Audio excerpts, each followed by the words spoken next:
अब ठाकुर जी को कौन सिखाएगा, वो तो लीला कर रहे हैं। ठाकुर जी अपने पड़ोसी में जितने भी ग्वाल बाल हैं, जितने भी ठाकुर जी के सखा हैं, उन सखाओं को ठाकुर जी ने बुलाया और बुला करके अब सब गोपियों को सुख प्रदान करने के लिए ठाकुर जी चले।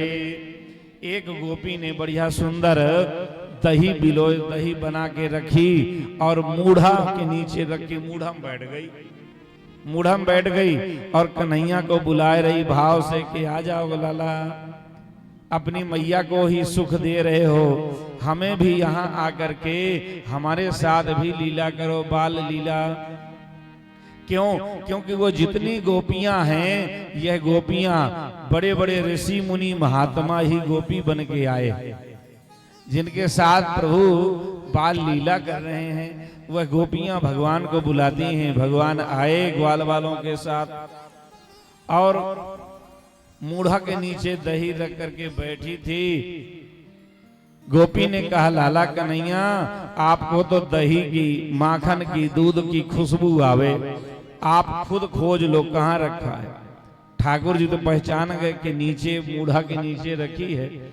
अब बैठे बैठे बातें बना रही है।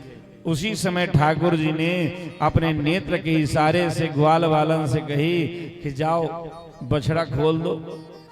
अब ग्वालिया गए, जाकर के बछड़ा खोल दिए गोष्ठ में। अब बछड़ा जब खोले तो सब गैयन के दूध पीवे लगे। ठाकुर जी ने कहा, री गोपी तू बैठे बैठे बातें बनाए रही, तेरे बगर के बछड़े खुल गए। अब एक दो बछड़ा होए तो बंध जाएं, अब वहां सैकड़न बछड़ा हैं, सब खुल गए। अब वह गोपी दौड़ी बछड़ा बांधने के लिए। ठाकुर जी ने मूढ़ा उठाया और बैठ गए और बैठ करके पाने लगे, बढ़िया सुंदर भोग आरोगने लगे। बत्सान मुंचन क्वचित समय क्रोश संजात हासः स्तेयं स्वादवत् यथ पयः दधि कल्पितैः स्तेययोगैः। यहाँ ठाकुर जी सुंदर बछड़ों को खुलवा करके और भोग लगाते हैं दही का। किसे किसे पवाते हैं, मरकान भोक्षण, मरकान माने बंदर, बंदरों को भी पवाते हैं, ग्वाल बालों को पवाते हैं, खुद पाते हैं सुंदर। और जब गोपी आई तो गोपी को अंगूठा दिखा करके ठाकुर जी भग चलते हैं, माट मटका फोड़ करके। ऐसे ही गोपियां ठाकुर जी से कहती हैं, लाला कन्हैया नेक गोबर उठवाए दो। तो ठाकुर जी गोबर की हेल उठवाने लगते हैं। तो उठवाई क्या दोगी? बोले जितने हेल उठाओगे उतने ही माखन के लोना देंगे। तो गिनती कैसे होगी? तो गोपी एक टोकरी उठाती है गोबर की, एक टिक्की लेके रख देती है। बोले एक, दूसरी लेके गई दो, तीसरी लेके तीन, दो चार टिक्की ठाकुर जी ने अपने से रख लिया। पूरा मुंह, पूरा चेहरा टिक्की से भर गया। गोपी आई, गोपी ने कहा, लाला कन्हैया कितनी हेल उठाए? अब गिनती जब की तब पूरा मुंह भरा।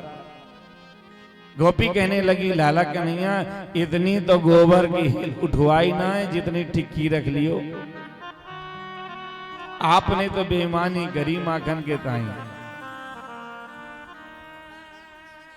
अब माखन ऐसे ना देंगे क्योंकि आपने गिनती ज्यादा बढ़ा ली, कैसी गणना होए। अब ऐसा करो, नाच करके दिखाओ, नृत्य करके। तो ठाकुर जी नृत्य करते हैं और वह गोपी कहती नृत्य अच्छा लगा तो देंगी, अब अच्छो ना लगे तो फिर। हाँ, तो ठाकुर जी पूरी कला दिखाते हैं, बढ़िया नृत्य करते हैं छोटे से लाला। पर गोपी तो भगवान की लीला देख करके मस्त है, भाव विह्वल है। और जब ठाकुर जी नृत्य करते हैं तो भी गोपी कहती नृत्य तो आपने किया पर उतना बढ़िया नहीं लगा। ठाकुर जी बोले बताओ, जो कह रहे सो कर रहे हो, फिर भी अच्छा नहीं। तो ठाकुर जी भाई के बालक की चिंटियां लेकर के भगाते हैं। कहीं ठाकुर जी बछड़ों की पूंछ पकड़ करके घसीटते हैं तो बछड़े फुदकने लगते हैं, घसीट ले जाते हैं। कभी ठाकुर जी कुत्ते को पकड़ के कुत्ते के ऊपर बैठ जाते हैं। तरह तरह की बालकों के जैसी लीला करते हैं ठाकुर जी। और गोपियों के यहाँ जाकर के माट मटका फोड़ देते हैं, पनघट में पहुंचते हैं और पनघट में जाकर के गोपियों को घेर लेते हैं ठाकुर जी। और गोपियां से कहती हैं कि हमें माखन लेके खिला। अब गोपियां कहती हैं लाला कन्हैया अब यहाँ पनघट में माखन कहाँ से खिला दूं, कहाँ से दूं? यहाँ तो पानी भरवे आई और आप माखन मांग रहे हो, माखन कहाँ से दूं? यहाँ माखन नहीं है। तो क्या करते हैं, चुनरी खींच लेते हैं, मटका फोड़ देते हैं और वो पूरी गीली हो जाती है। तो वह गोपिया खींच करके मैया के पास जाकर के उल्हना देती हैं और मैया मानती नहीं, मैया स्वीकार नहीं करती कि हमारे लाला कन्हैया ऐसे भी उधम करते हैं। गोपियों के यहाँ चुपके से जाते हैं और छींके से मटकी उतार करके माखन पाते हैं, दही पाते हैं और माठ मटका भी फोड़ देते हैं। किसी किसी गोपी के घर जाकर के ठाकुर जी चूल्हे में बैठ करके डोल डाल कर देते हैं। चूल्हे में बैठ गए, खाली चूल्हा देखा अब वहीं बैठ गए। जिस गोपी ने माखन नहीं रखा, दही नहीं रखी, तो चूल्हे में बैठ जाते हैं। अब बैठ करके हाँ लघु शंका कर दें, दीर्घ शंका करके ठाकुर जी भगाते हैं। कहीं बालकों को चोटियां लेकर के दौड़ आते हैं तो गोपियां परेशान हो जाती हैं। अब परेशान होकर के मैया के पास शिकायत करने जाती हैं, पर मैया कहती है कि हमारो लाला इतनो उद्यमी है तो रंगे हाथ पकड़ के लाओ तब मैं मानूंगी, ऐसे ना मानूंगी, ऐसे नहीं मानूंगी। ठाकुर जी चुपके से जाएंगे और जा करके ग्वाल वालों को साथ में लेकर के उखल में चढ़ करके मटका उतारते हैं और मटका उतार करके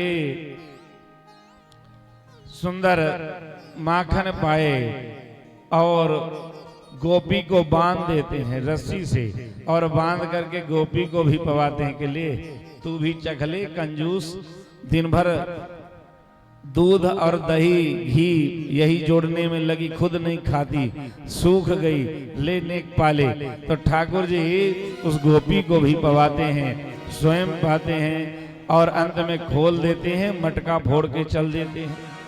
तो वह गोपी मैया के पास जाकर के कहते हैं कि मैया ये आपके लाला कैसे हैं कि परेशान हो कृष्ण से,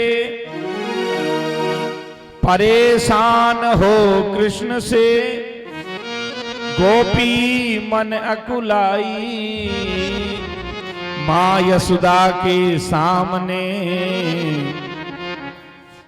बोली ऐसी बानी। परेशान हो कृष्ण से, गोपी मन अकुलानी, माँ यशोदा के सामने बोली ऐसी बानी। क्या मैया ये आपके जो कन्हैया हैं कैसे हैं? मेरे घर में जाते हैं और जाकर के कैसे जाते हैं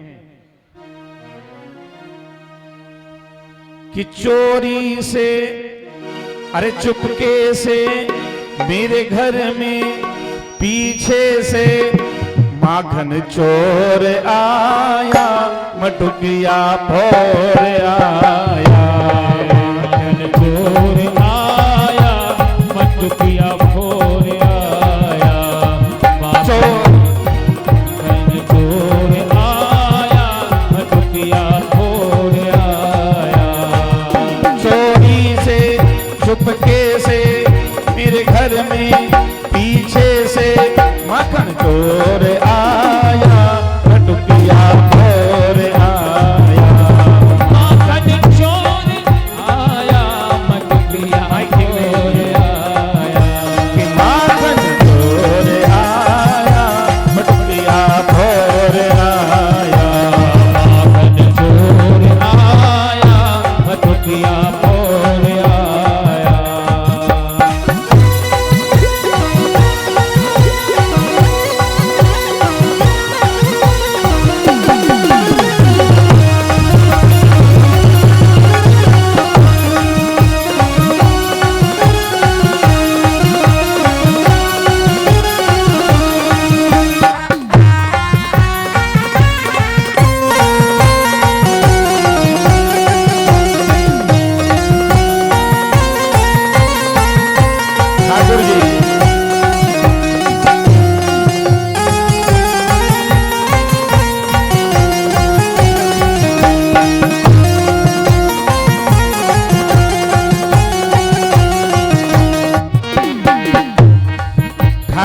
कैसे जाते हैं, छुपके से दबे पांव जाकर के,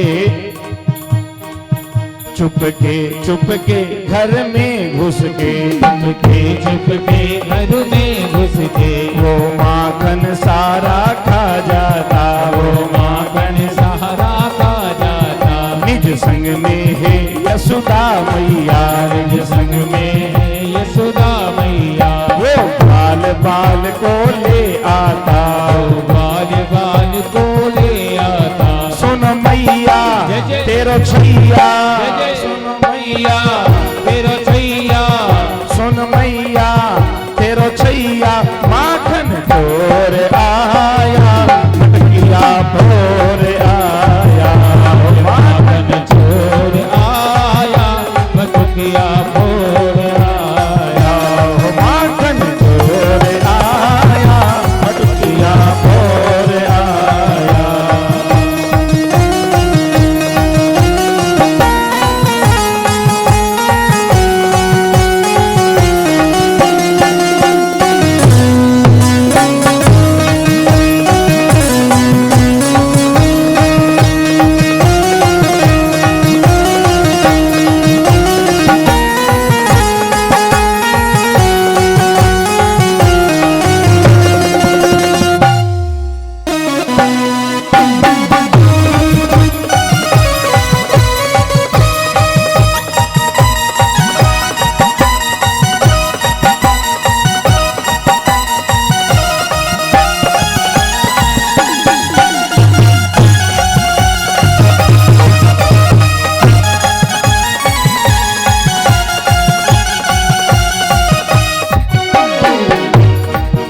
जब मैं जाती दधि बेचन को, मैं जाती दधि बेचन को, मेरे मार्ग में वो आता, मेरे मार्ग में वो आता। जबरन खेचा तानी करके, जबरन खेचा तानी करके, हमारे संग में वो इठलाता, हमारे संग में वो इतलाता। तेरो छैया जय जय। पकड़े भैया, तेरो छैया पकड़े भैया, तेरो छैया पकड़े भैया, तेरो छैया पकड़े भैया। चित चोर आया, मटकिया भोर आया, चित चोर आया, मटकिया भोर आया।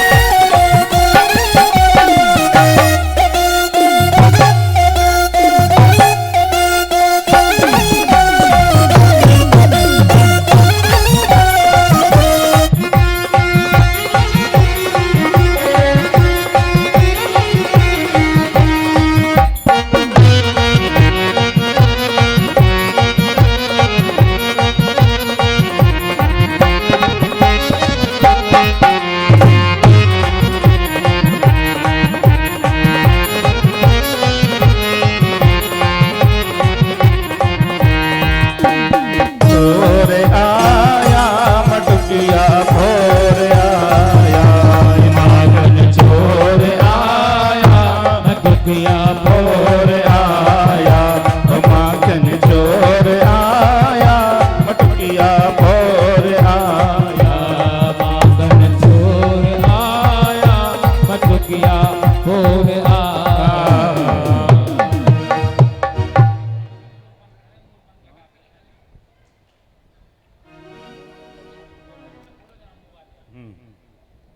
श्री भक्तवत्सल भगवान की जय हो। गोपियां शिकायत करती हैं, पर मैया ने कहा हम ऐसे ना मानेंगी, तो बोले रंगे हाथ पकड़ के लाओ तब मानेंगी। तो एक गोपी ने बहुत सुंदर व्यवस्था बनाई रंगे हाथ पकड़ने की। 1 घंटा में छीका टांग दिया बढ़िया दूध भर के, कि जब आएंगे घंटा बजेगा तो सब पकड़ लेंगी। अब ठाकुर जी आए ग्वाल बालों के सहित, देखा तो छीके में घंटा बंधा था और घंटे के नीचे छींका लटका था, उसमें मटकी थी। ग्वाल बालन ने कही लाला कन्हैया आज तो बहुत बड़ी साजिश है, ये घंटा टंगा है, इसका मतलब कुछ खतरा है। तो आज ऐसा करो कि आज चोरी नहीं करना, आज कैंसिल करो। बोले नहीं, अब आए हैं तो भोग लगा करके ही जाएंगे। तो जितने बड़े बड़े ग्वाल बाल हैं उनको ठाकुर जी ने गोलाकार कर दिया, उनसे छोटे उनके ऊपर और उनसे छोटे उनके ऊपर। ठाकुर जी सबसे ऊपर हो गए, सबसे ऊपर हो गए। ठाकुर जी ने उस घंटा से कहा, एक घंटा तू जानता है मैं कौन हूं? घंटा भगवान के सामने हाथ जोड़ करके प्रकट हो गया और घंटा ने कहा, हे भगवान आपको कौन नहीं जानता, आप परब्रह्म परमात्मा हैं, जगत नियंता हैं, जगदीश हैं, सबके पालनहार हैं। हाँ, तू मेरे स्वरूप को जानता, देख हम चाहे जितना हिलाओ डुलावे बजियो मत। घंटा ने कहा बिल्कुल नहीं बजेंगे। ठाकुर जी ने मटकी में छेद किया और छेद करके ओक लगा करके दूध पीने लगे, बढ़िया अधोटा दूध, और वो मटका हिल रहा है, ठाकुर जी का अभिषेक भी हो रहा है। तो ग्वाल बाल नीचे बढ़िया ओक लगा के पी रहे हैं। सुंदर झांकी है, आज भगवान का अभिषेक भी हो रहा है और भोग लग रहा है। घंटा भूल गया।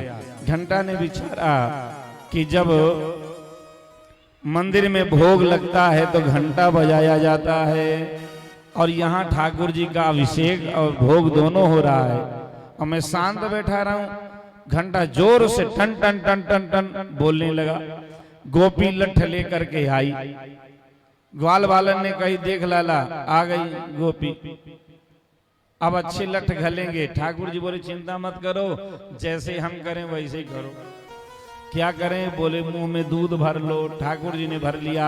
गोपी अंदर आई, ठाकुर जी दौड़े और आंख में कुल्ला कर दिया, फूतकार कर दिया। अब वो आंख मलने लगी। जितने ग्वाल बाल थे सब ने फूतकार लीला कर दी, आंख में दूध के कुल्ला किए और वह गोपियां आंखें मलती रह गई, आंख मलती रह गई और ठाकुर जी भग गए टीली लीली झर।